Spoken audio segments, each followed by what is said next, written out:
ముగ్గురు ఐపీఎస్ అధికారులను బదిలీ చేస్తూ కేంద్ర ఎన్నికల సంఘం తీసుకున్నటువంటి నిర్ణయం ఇటు రాష్ట్రంలో రాజకీయ పార్టీల మధ్య ఆసక్తికరమైనటువంటి చర్చ నడుస్తూ ఉంది. ఒకవైపు వైసీపీ అలాగే బీజేపీ నేతలు ఇచ్చినటువంటి కంప్లైంట్ ఆధారంగా చేసుకొని కేవలం విచారణ జరిపించకుండా ఎలా రాష్ట్రానికి సంబంధించినటువంటి అధికారులను బదిలీ చేస్తారంటూ టీడీపీ నేతలు ప్రశ్నిస్తుండగా కేవలం అధికార పార్టీకి అనుకూలంగా వ్యవహరిస్తున్నందువల్లనే వారిపైన చర్యలు తీసుకున్నారంటూ కూడా వైసీపీ నేతలు చెప్తున్నారు. మొత్తంగా ఈ పరిణామాలంతా కూడా రాష్ట్రంలో ఎన్నికలు జరుగుతున్నటువంటి నేపథ్యంలో ఇరు పార్టీల మధ్య కొంత వేడి వాతావరణం అయితే సృష్టిస్తుందనే చెప్పుకోవాలి. అయితే ప్రస్తుతం ఈ ఐపీఎస్ల బదిలీ అలాగే తదనంతర కార్యక్రమాలపైన టీడీపీ ఎలా వ్యవహరించబోతుందనే అంశాలపై మనతో మాట్లాడేందుకు టీడీపీ రాజ్యసభ సభ్యులు సీఎం రమేష్ గారు ఉన్నారు. సార్, ముగ్గురు ఐపీఎస్ అధికారులు కీలకంగా రాష్ట్ర ప్రభుత్వానికి అనుకూలంగా వ్యవహరిస్తున్నారనేటువంటి కంప్లైంట్తో ఈసీ నిర్ణయం తీసుకుంది. దీన్ని ఎలా చూస్తారు?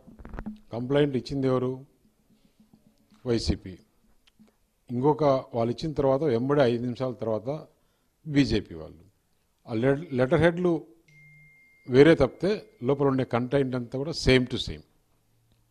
అంటే తెలుగుదేశం పార్టీ ఫామ్ 7 ఎవరెవరైతే అప్లై చేసినారో వాళ్ళ ఐపీ అడ్రస్లను ఇవ్వండి అని ఎలక్షన్ కమిషన్ అడిగితే ఎలక్షన్ కమిషన్ C.కి పంపించి అవన్నీ తెప్పించి ఇవ్వాల్సింది పోయి 15 రోజుల నుంచి వాళ్ళ దగ్గర పెట్టుకొని ఆ కంప్లైంట్ని దానిపైన ఎలాంటి చర్య తీసుకోకుండా ఇక్కడ ఎన్నికల ప్రక్రియకు సంబంధం లేని ఇంటెలిజెన్స్ అడిషనల్ డీజీ వెంకటేశ్వరరావుని, వివేకానంద రెడ్డి హత్య కేసులో చురుగ్గా విచారణ చేస్తున్న కడప ఎస్పీని 15 రోజుల కిందట మేమిచ్చిన కంప్లైంట్ను ఏమాత్రం యాక్షన్ లేకుండా, అది రియల్, ఎందుకంటే దాదాపు 9 లక్షల ఓట్లను తొలగించడానికి జగన్మోహన్ రెడ్డి అవును మేమే ఫామ్ 7 ఫిలప్ చేసి ఇచ్చామని చెప్పిన తర్వాత కూడా కంప్లైంట్ తీసుకోరు, యాక్షన్ లేదు.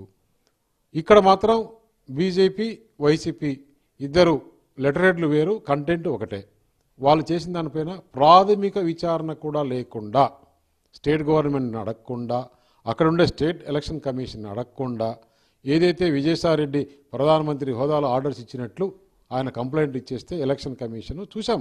ఆ రోజు కూడా ఎప్పుడైతే ఈ డేటా దొంగలించబడినప్పుడు విజయసాయిరెడ్డి లెటరు మీరు ఇట్లా యాక్షన్ తీసుకోవాలా, మీరు ఇట్లా పనిచేయాలా, మీరు నేను ఇచ్చే ఆదేశాలను పాటించాలా అని చెప్పాడో ఈరోజు కూడా అదే జరిగితే ఇంక ఎలక్షన్ కమిషన్ పైన ప్రజలకు ఏమాత్రం నమ్మకం ఉంటుంది? అంటే సార్, కేవలం అంటే వైసీపీ బీజేపీల తొత్తుగా ఈసీ పనిచేస్తుందని మీరు ఆరోపిస్తున్నారు, కానీ అదొక స్వాతంత్ర ప్రతిపత్తి కలిగినటువంటి సంస్థ అని వారు చెప్తున్నారు. ఎలా చూస్తారు ఈ వైరుధ్యాన్ని? చూసాం, సెషన్ ఉన్నప్పుడు ఎలక్షన్ కమిషన్ ఎట్లా ఉంది, ఇప్పుడు ఎలా ఉంది, ఈ విషయాలని పక్కన పెడితే ఎలక్షన్ కమిషన్ ఎలా యాక్ట్ చేసిందో సింపుల్గా ప్రజలకు అందరికీ అర్థమయ్యేది చెప్తా.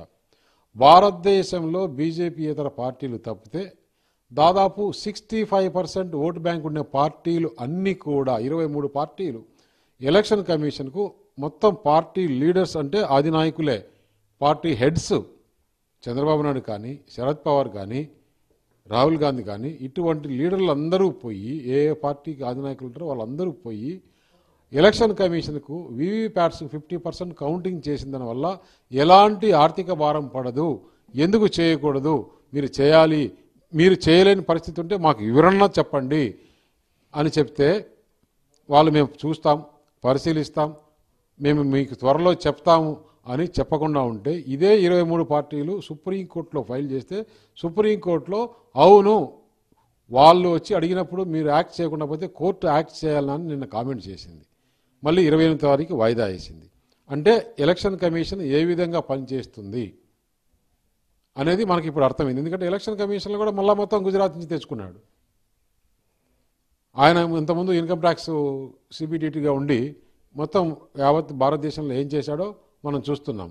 ఇప్పుడు నిన్న ఉగ్ర నరసింహారెడ్డి టీడీపీలో చేరి ఆయన కంటెస్ట్ చేసి టీడీపీ అభ్యర్థిగా ఉంటే ఆయన హాస్పిటల్ పైన ఇన్కమ్ ట్యాక్స్ దాడి.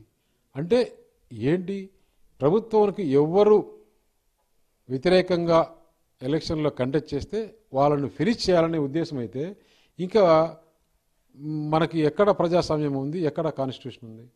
కానీ సార్, రాష్ట్రంలో ఉన్నటువంటి ఐపీఎస్ల బదిలీ పైన అధికార పార్టీలో ఇంత ఉలికిపాటు ఎందుకనేటువంటి విమర్శ వైసీపీ నుంచి వస్తుంది. ఇది ఉలికిపాటు కాదు, ఒక నెల రోజుల నుంచి విజయసాయిరెడ్డి నేను ఏబి వెంకటేశ్వరరావును ఉంచను అని చెప్పింది. అంటే అని బహిరంగ చెప్పాడు. ఎందుకు ఉంచవు? ఆ ఏబి వెంకటేశ్వరరావుకి ఏం సంబంధం?